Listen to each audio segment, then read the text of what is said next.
É, o caso da Hellmann's é o melhor exemplo de aterrissagem, né? Eles não prometeram acabar com a fome, eles prometeram ajudar você a não desperdiçar o que está na sua geladeira.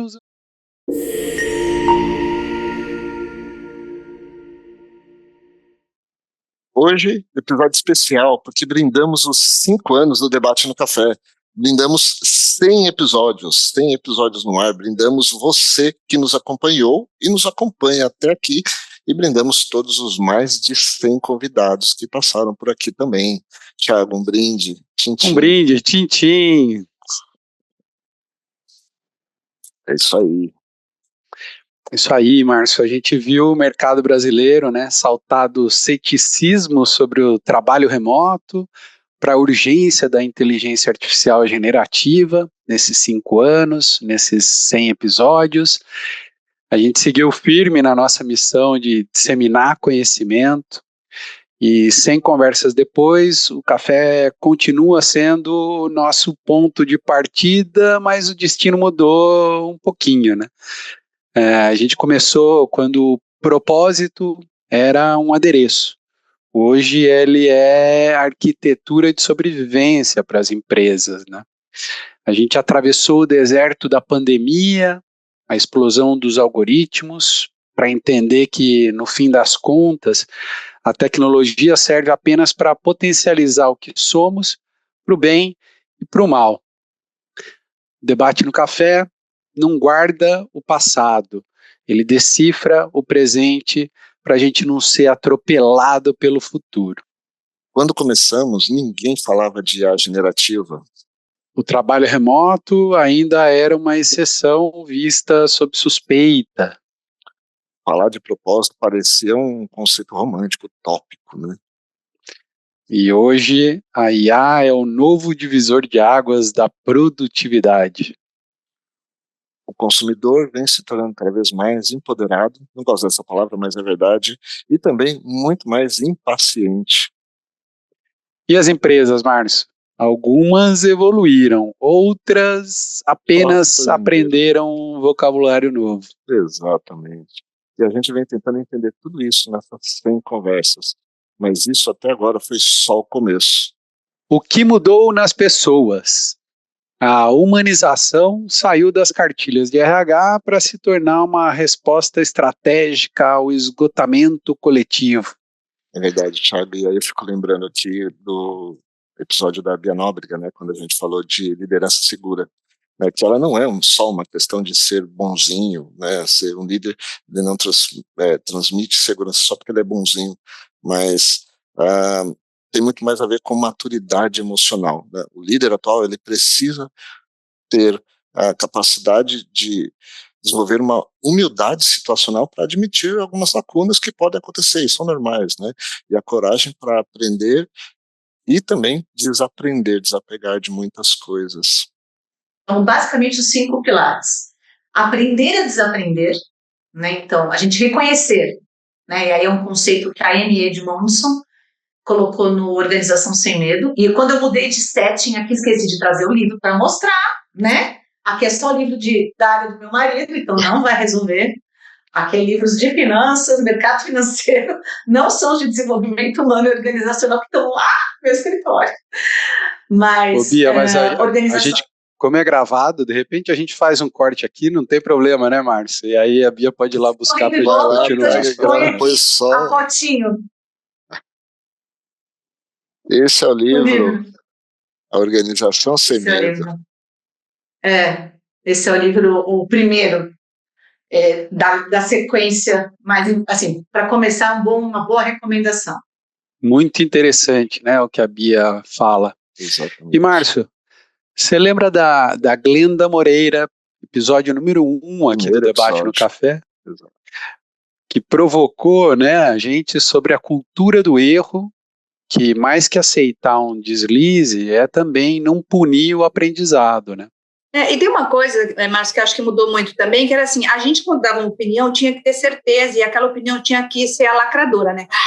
Você falou, e aí assim, agora todo mundo vai seguir, porque o que você falou é regra, você, diretor, você, diretora e tal. Hoje não é mais assim, né? de novo, a gente precisa de um ambiente onde eu possa falar aqui, soltar uma daquelas que você fala, nossa, Glenda, nada a ver, né?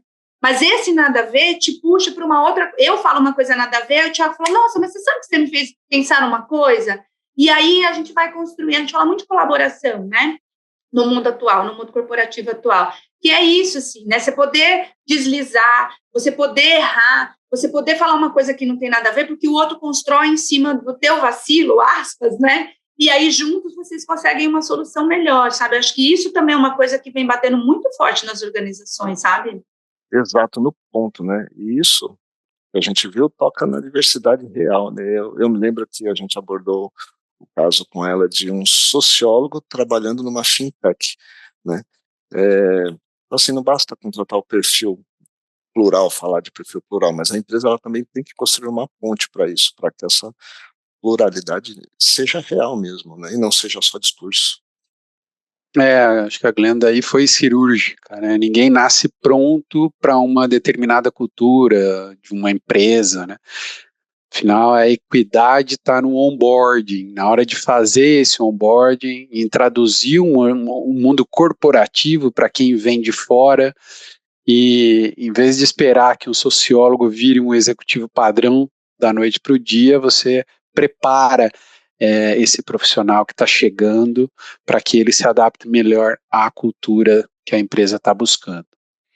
Isso tem muito a ver com o que a empresa fala, com o que ela pratica. E a gente também viu muito isso, né? Falando de marketing, propósito, quando a gente fala do... E aí, né? So what do propósito? Está no discurso só ou na prática, né? Mas o marketing hoje, a inteligência de marketing hoje foge muito dessa romantização. O propósito não é só missão, a gente falou muito disso, né? Não é aquela missão, aquele ideal, aquela coisa que é o desejo de uma Miss Universo, né? Na verdade, tem muito mais a ver com estratégia de negócio do que as empresas acham. E Pedro Campos, no episódio com ele, foi muito cirúrgico, né? Ele, inclusive, nos deu a chave para essa distinção, quando ele falou das 3 interpretações do propósito, né?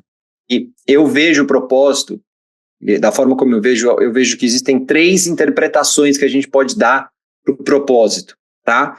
E eu acho que é por isso que muita gente se confunde, porque cada hora tem alguém se referindo ao propósito como uma coisa e nem todo mundo está falando a mesma língua. Então, vamos tentar colocar aqui no papel, eu acho, o que é o propósito. Existe o propósito, que é a razão de criação, a razão pela qual um negócio faz o que ele faz. Então, pode ser uma transformação, pode ser mudar algo, como algo está sendo feito, pode ser revolucionar uma determinada área. Então, é a razão pela qual a empresa tem aquelas atividades. Existe depois uma outra interpretação, que é o propósito como causa social, né? Então, algumas empresas, às vezes, elas já são fundadas pensando em uma causa social. Nesse caso, o propósito, ele acaba tendo também essa vertente dupla. Ele é a razão pela qual a empresa faz o que ela faz, e ele, de quebra, está ali salvando o mundo, está criando um impacto positivo na sociedade. E no terceiro, e aqui que eu acho que existe um pouco de confusão, é que, às vezes, as pessoas falam que é o propósito, mas elas estão se referindo, na verdade, ao posicionamento da marca. Então, muitas marcas, elas têm apenas um posicionamento de marca e ficam dizendo que elas têm um propósito. O caso da Hellmann's é o melhor exemplo de aterrissagem, né? Eles não prometeram acabar com a fome, eles prometeram ajudar você a não desperdiçar o que está na sua geladeira usando maionese. É uma coisa meio pragmática, né, Márcio? E tem que ser, né? Se não for pragmático, a cultura da empresa, como o Drucker fala, né? Assim, a cultura vai comer estratégia no café da manhã. Com maionese. Com maionese, né? Vai passar maionese lá e não vai comer com maionese. Por quê? Porque tem que começar a trazer, aterrissar para o negócio, né? Se o propósito ele não tiver acima só da questão do lucro, do painel, ele vai ser apenas um adesivo. Vai ser aqueles adesivos de parede, na recepção, vai ser uma frase bonita que no final vai acabar se descolando. O adesivo está lá, mas ele vai se descolar. Basta ter uma crise, né? Exato. Se o financeiro, na hora que a coisa aperta, a primeira coisa que ele corta é a causa, Então, né, foi só um slogan caro. Afinal, a experiência do cliente, ela é reflexo, né, de uma cultura com visão estratégica, menos romantizada, né, igual você e o Gustavo Vieira debateram aqui em um dos episódios. Vamos ver? A empresa, para ser centrada no cliente, ela tem que ter algo que a move para isso. Não é uma decisão, mas algo que a move e mais, que faz ela permanecer nisso, entender aí permanecer nisso. Por isso que a cultura é importante. Só que, assim, eu tinha um grande objetivo, que eu procuro trabalhar no capítulo, que é o de desromantizar o discurso de cultura. Né, porque às vezes cultura organizacional dentro da empresa fica uma coisa muito distante de uma área, tem a ver só com o comportamento de pessoas, as pessoas gostam de trabalhar aqui, é uma cultura gostosinha, bonitinha, tal, mas na verdade é muito além disso, né? A cultura, ela é estratégica, então o que eu tento mostrar no capítulo é que a excelência do atendimento ao cliente, a boa experiência do cliente, ela vai ser uma consequência de uma cultura que entende que tudo o que a empresa faz e gera relacionamento. Não é só no atendimento mesmo, no ponto de contato. Ali é um lugar, mas vai muito além disso. E vale lembrar também do episódio do Alain Levy, onde ele fala muito bem disso, de um framework para a gente entender melhor. Vamos entender isso aí. Também no meu livro eu estou fazendo uma palestra que eu fiz aí em alguns lugares bacanas, que eu estou falando, eu criei uma siglazinha do POREM, que chama, que é propósito, ousadia, resiliência, empatia e magia. Aí eu começo com um propósito, então, porque eu quero ter um propósito, aí de novo, a gente é de marketing, eu vou pegar o cara mais criativo, minha agência cria meu propósito, que nem tinha antigamente, cria aí minha visão, não é nada disso, o propósito é revelado, ele desabrocha, o propósito é o reflexo da sua agente, de como você opera, dos seus valores, do que realmente você faz. Então esse que é o primeiro ponto, não dá para criar propósito, porque depois ele não é incutido, ele fica fake, ele tem que ser autêntico. Então assim, descobre um propósito, ou se apropria de um, mas faz uma mudança mais radical, né? E também não dava para a gente falar de IA, deixar de falar de IA, né? Transformação digital. Só que, bom, IA ainda está no hype, será que ela está no hype? Como que a gente fala de IA além do hype, né? Muita empresa aí, a gente viu ao longo do tempo, vem confundindo transformação digital. E transformação digital não é software que se compra, né? Vou comprar transformação digital, vamos instalar transformação digital aqui. Não é isso, né? Ela é uma mudança que começa primeiro na mentalidade, numa arquitetura mental. Acho que teve um dos episódios, inclusive, falando de transformação digital, tanta tecnologia, a IA chegando. Acho que a gente pode começar falando disso, lembrando do episódio do Paulo Silvestre, onde ele traz uma provocação também sobre a ansiedade algorítmica, né? Que a tecnologia, ela muitas vezes, ela além de resolver o problema, né, que ela mesma criou, ela gera essa ansiedade em quem está usando. A gente acaba sendo, de uma certa maneira, usado. Vamos ouvir o que o Paulo contou para a gente. O meio digital, e com o advento, principalmente das redes sociais, e agora a entrada da inteligência artificial, ele alimenta isso. A gente já está aí se afogando na lama, não? E o sistema ele fica te jogando mais tarefas, né? Porque na verdade hoje a gente vive as redes sociais ficam mandando tarefas para a gente. Você não vai responder lá as pessoas que escreveram na sua publicação, faz muito tempo que você não posta, você já visto notificando, né? Os amigos, esses 722 amigos seus fazem aniversário hoje, né? Você não vai dar parabéns para eles? Então você fica assim, meu Deus do céu, quanta coisa eu tenho que fazer, não? Isso gera literalmente, não, uma questão fisiológica. Ansiedade, as pessoas estão efetivamente muito mais ansiosas por conta dessa pressão que vem das redes sociais, que satisfaz, e eu acho que isso é importante dizer, porque a gente fala de ansiedade algorítmica, não? Que é o termo aí, não? Porque essa ansiedade, ela satisfaz não as suas necessidades, ela satisfaz as necessidades do algoritmo, né? Porque a gente vive no capitalismo de vigilância, aquilo lá que quem assistiu aquele documentário lá, o dilema das redes deve ter ouvido já esse termo, né? Ou seja, essas redes dependem de que nós estejamos o tempo inteiro interagindo, engajado com elas, porque é isso que elas vendem para os seus anunciantes. Então, essa ansiedade que esses algoritmos nos geram, não atende às nossas necessidades, atende às necessidades das plataformas. Então, a gente, quando você vai ver, né, como o Thiago estava falando, a gente vira zumbi, não? A gente vira um zumbi teleguiado para manter essa fornalha aí das redes sociais quente, né?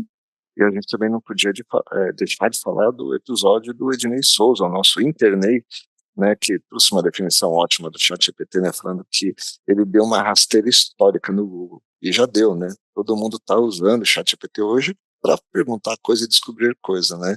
No final, ele democratizou a inteligência e mudou o jogo, né, de quem de fato tem o dado. Quem tem o dado hoje? Né, e mais ainda, né? Quem tem o dado e para quem sabe perguntar esse dado, quão importante ele é. Vamos ver um pouquinho do que o Ednei falou. Eu costumo dizer que a gente teve para mim, os grandes momentos de virada, né, que eu presenciei, né, acho que foi o computador pessoal, o PC, né, que popularizou o computador. Esse computador era um negócio de grandes universidades, grandes empresas, de exército, né. Aí a gente teve o Windows, que popularizou, né, quer dizer, o indivíduo comum conseguia interagir sem precisar dar comandos por texto, né? Então o PC trouxe o computador para casa das pessoas, né? O Windows baixou a barra para você poder utilizar, né? A internet, ela conectou com o mundo, né? Então ela facilitou acessar o conhecimento, né? Sem necessariamente você precisar se deslocar fisicamente, criou novas formas de conexão. A gente teve smartphone, que aí pegou a internet, colocou, né, e os sistemas operacionais, o computador pegou esses três elementos, né, colocou no nosso bolso, né, então agora o computador, sistema operacional, internet está andando com a gente, né, e aí agora a gente tem o ChatGPT, na verdade as inteligências artificiais generativas, mas a gente pode falar que o ChatGPT, né, foi o primeiro aí dessa categoria que botou na mão do indivíduo comum de uma forma muito ampla, né. Muito bom. E estou lembrando aqui, Márcio, de outro episódio que foi o Fernando Mulan, onde ele fala, né, sobre o front-end de experiência, que é o que o cliente vê, e o back-end de processos, que é a eficiência real, né?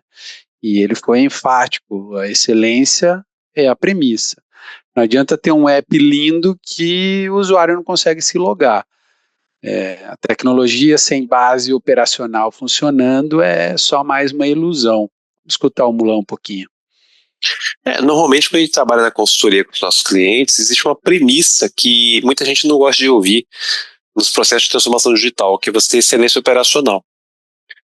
Tem que ter excelência operacional, as coisas têm que funcionar de uma maneira muito simples e muito evidente para o usuário. Não adianta você fazer o melhor aplicativo do planeta com o máximo de funcionalidades se você não consegue logar, se as pessoas não conseguem logar com facilidade. E até hoje tem várias, ou se você não consegue resgatar uma senha quando você perde, né? Não adianta você ter, por exemplo, uma empresa que ambiciona criar novos produtos e serviços digitais, cujos processos são altamente manuais, burocráticos, ineficientes, ou que não consegue trabalhar com o ecossistema de inovação aberta, não consegue trazer algum plug and play de uma startup para poder melhorar a sua proposta de valor, né? Então, está todo mundo ainda tentando achar esse caminho, Thiago, e esse modismo, os muitos modismos do mundo corporativo, porque, sim, as pessoas vivem de vender modismos, né, as consultorias, os autores de livros, as fabricantes de software, todo mundo vende o seu modismo da época para poder fazer a sua meta, né? Então, isso acaba interferindo um pouquinho na visão de como o mercado deveria funcionar e também nos processos de transformação digital, uma vez que você tem muita gente boa sendo confundida sobre o que realmente gera valor, ou deveria ser digitalizado, ou deveria ser feito, e aquilo que é só ilusão, é só nuvem, né? E vamos falar sobre ambidestria e o futuro das organizações. Sobreviver exige hoje para o negócio aquilo que o Luiz Rasquilha chama de esquizofrenia necessária, a ambidestria corporativa, né? ele usa e usou, a gente vai ouvir aí também, a analogia das pizzarias de São Paulo, que precisam garantir que o forno esteja ali quentinho para preparar a pizza de hoje, com uma eficiência quase taylorista, mas precisa também saber e pensar o que vai vender daqui 10 anos se as pessoas não quiserem mais comer pizza. Acho difícil que não queira comer pizza, mas o conceito e a ideia, o pensamento é muito bom. Vamos ouvir o Rasquilha. Só que ao mesmo tempo que ele tem que garantir que as pizzas saem corretas e chegam quentinhas, eu tenho que fazer a seguinte pergunta, eu sou o dono da pizzaria. E daqui a 10 anos, se não for pizza que as pessoas quiserem comer, porque a transformação do comportamento da alimentação muda, porque agora falam que o pão engorda, ou que muita pizza faz mal para os glóbulos vermelhos, ou o que for, se não for pizza que as pessoas quiserem comprar, o que eu vou vender? Se eu deixar de vender 100 pizzas por noite, passar a vender 5, quais são as 95 unidades do que eu vou vender? Vão ser balas concentradas? Vão ser ingredientes de pizza para imprimir pizza em casa? Vão ser sucos naturais? Não sei. Esta é a lógica da ambidestria.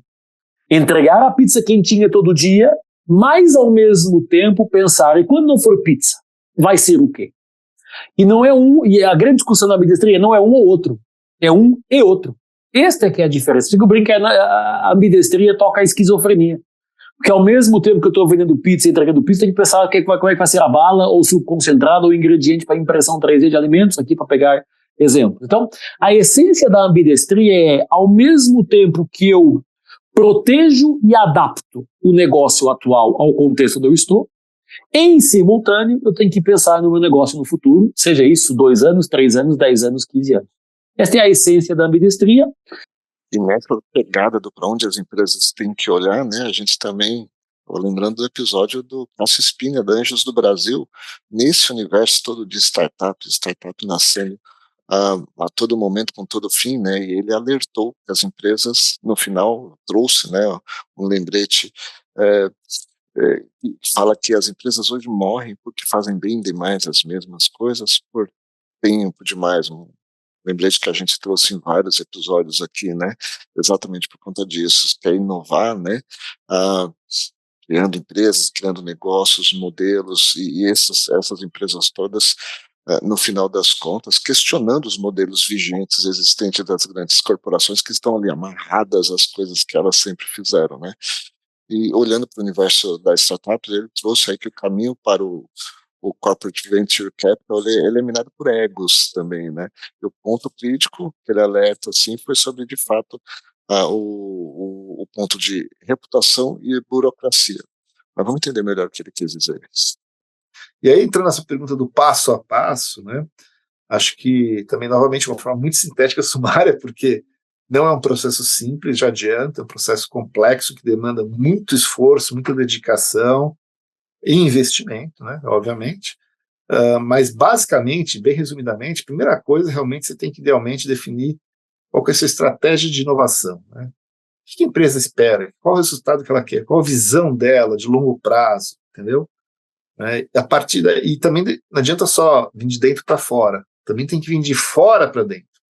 Então, fazer um bom trabalho de pesquisa, de research, e de mercado, e não só mercado, né, e também outra coisa que as empresas erram muito, né, às vezes não é só o mercado local, só vê que está ao seu redor. Nós vivemos num mundo globalizado. Tem que olhar para fora, gente. Mesmo que a sua empresa não seja uma empresa internacional, nada impede que alguém de fora venha aqui entrar no nosso mercado, né? Hoje em dia o mundo ele tem algumas barreiras, mas não são muitas, né?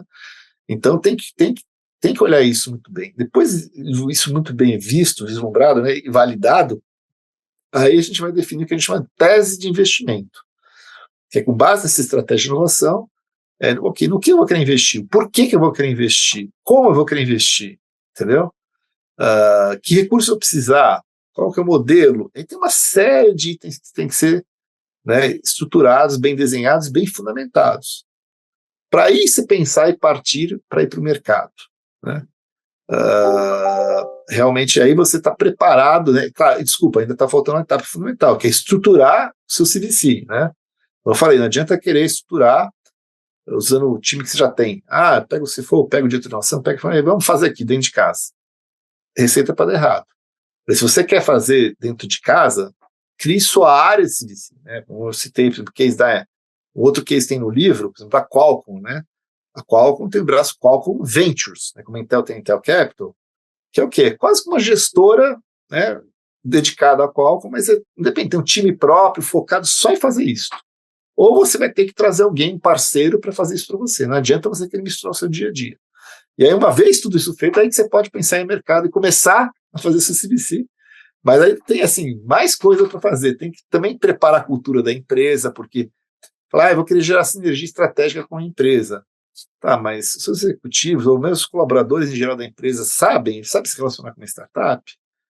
Está na meta deles? Está no objetivo deles? Senão também não adianta, não funciona, entendeu? Então, muita empresa também faz isso.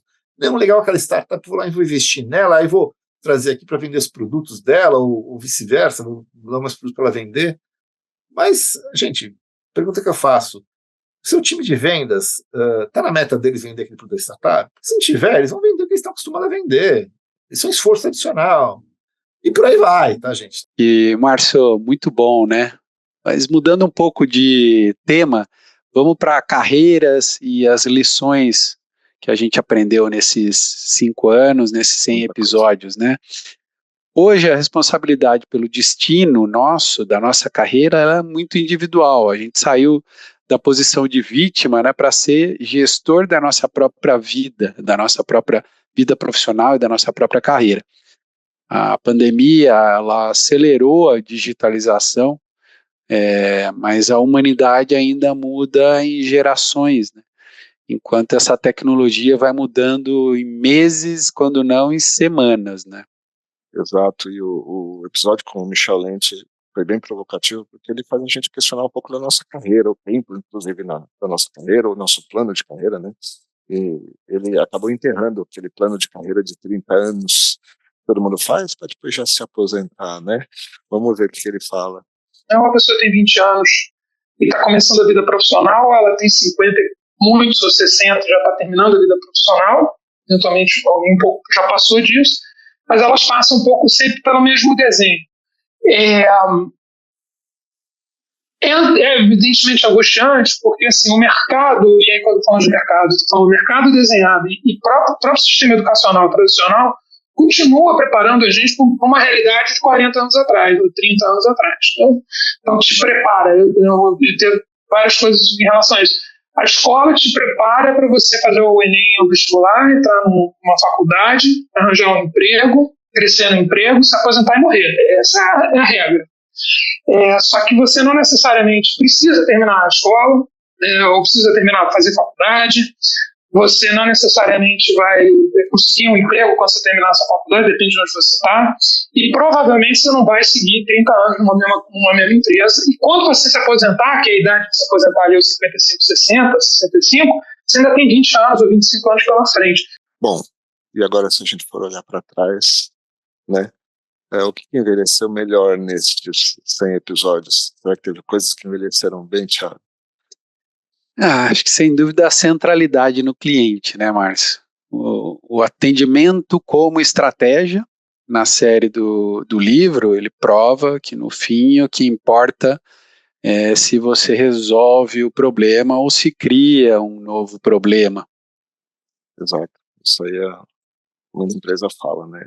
Centralidade no cliente, mas enfim. Mas o que mais assusta nisso? A velocidade, talvez, Márcio? Talvez, a velocidade hoje está tudo muito mais rápido, né? A gente começa a se preparar para alguma coisa, já mudou tudo de novo, você nem está pronto para a mudança que já é antigo, né? E acho que a gente vê um pouco isso no episódio especial que fizemos no ao vivo, nosso primeiro ao vivo, sobre a ação do Burger King, do Pix de 1 centavo, né? A gente vai entender um pouco como que isso impactou o CRM, os dados, como que essa coisa do tempo real se fundindo, né?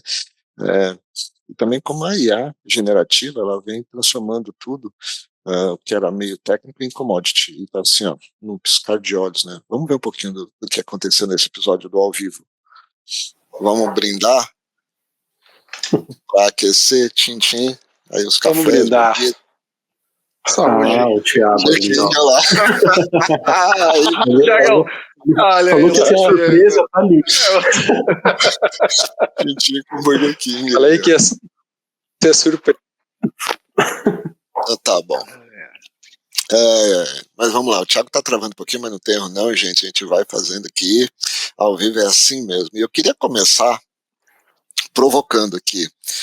Afinal, eu fiz uma enquete, né, sobre esse tema, logo quando saiu, lá na semana, começou o bafafá, fiz uma enquete para a gente tentar entender, uma enquete aqui no LinkedIn. Pô, isso foi inovador, super criativo, foi invasivo, ou você não sabe ainda, né? Era a terceira opção. Tipo, você está com dúvida, você está pendendo para os dois lados. E eu fiquei surpreso que o resultado ficou bem equilibrado. Sim, a maioria, uma pequena maioria achou que foi invasivo, mas ficou bem equilibrado o resultado entre as três opiniões. Ou seja, muita gente achando que é invasivo, muita gente achando que foi super criativo, inovador, e muita gente com dúvida. E as dúvidas, na verdade, acontecem exatamente porque a gente lida com o novo, né? Foi uma primeira vez que uma coisa aconteceu, uma coisa desse tipo aconteceu. E o novo não significa que é bom ou que é ruim. Por enquanto ele é novo.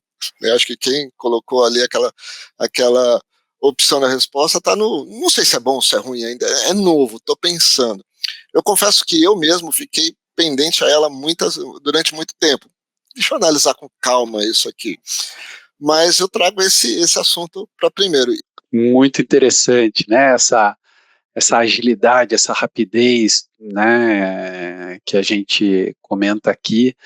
E Márcio, falando, né? Já que a gente trouxe o episódio ao vivo, que foi algo diferente que a gente fez ao longo dessa trajetória, acho que a gente também pode mencionar algumas pílulas, né, algumas coisas que a gente acabou fazendo diferente aqui, que foi a série da Black Friday, onde a gente falou da ética nos dados e o limite do consumo.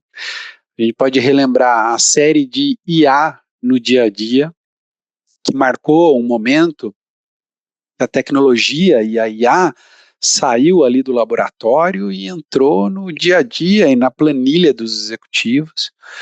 E, como não, né, mais recente, a série do livro, quando a gente desromantizou a cultura do atendimento.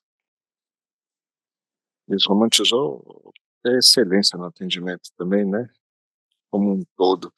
Os bastidores. Os bastidores do atendimento, e isso traz aquela provocação, né? O que a gente quer dos próximos 100 episódios, olhando para frente aqui no Debate no Café, e para você que está nos assistindo, o que você quer? O que vai ser?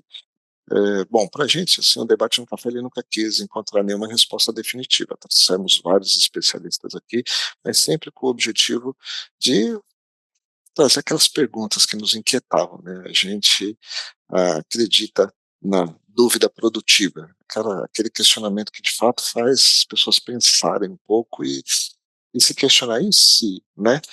A gente está vivendo num mundo muito acelerado, né? A tecnologia, os modelos de negócio se tornam obsoletos assim muito rapidamente, os ciclos estão cada vez mais curtos, a gente não consegue mais planejar em 5 anos, né? Você não sabe muito o que vai acontecer no final do ano, mas isso a gente tem que pensar e aprender todos os dias. E acho que isso tem se tornado um possível diferencial competitivo, né, para as empresas. Caras que sabem aprender, sabem mudar rápido, e isso pode se tornar, inclusive, sustentável. A gente fala de diferencial competitivo verdadeiro e que seja, de fato, sustentável para as empresas, né. Mas acho que a única certeza que a gente tem aqui é que os próximos 100 episódios vão ser inquietantes, e já são, né, porque já está no forninho aí, episódios novos saindo, que de fato a gente acha que vai começar a mexer um pouco. Sem dúvida. Então, assim, isso faz tudo ser ainda mais necessário. Debate no Café, cada aula era um MBA, né? E você assistiu 100 episódios, os 99 cada episódio uma aula anteriores, você já está diplomado, já está um mestre. Continue, porque esse é o nosso objetivo, né, Thiago? Sem dúvida. Márcio, muito obrigado por chegar até aqui, por, né, pela tua companhia nesses 100 episódios, pela tua companhia nesses 5 anos. Quero também agradecer todos os convidados que passaram por aqui e nos ajudaram na nossa missão de disseminar conhecimento. E você que nos segue, você que nos acompanha, desejo que você continue esses próximos 100 episódios com uma cara nova agora, né? E siga a gente nos seus canais de preferência, comente, deixe seu like, compartilhe, tudo isso nos ajuda a crescer e ajuda a disseminar o conhecimento, que é o que a gente busca de uma certa maneira. Exatamente, Thiago. Eu quero agradecer muito a você também. Nesses 5 anos, aprendemos muito um com o outro aqui, né? E tem sido fantástico, uma jornada fantástica aqui com o Debate no Café. Acho que a gente mais aprende, né? Exato. Não só um com o outro, mas com cada convidado aqui a gente mais aprende. Por isso que é tão gostoso fazer o Debate no Café. E vamos olhar para os próximos 100 episódios, né? E com certeza tomando sempre o cafezinho. Antigamente tchim-tchim, tá aqui. Um tchim-tchim final e para todo mundo. E a gente se vê no próximo debate no Café. É isso aí. Tchim-tchim. Tchim-tchim.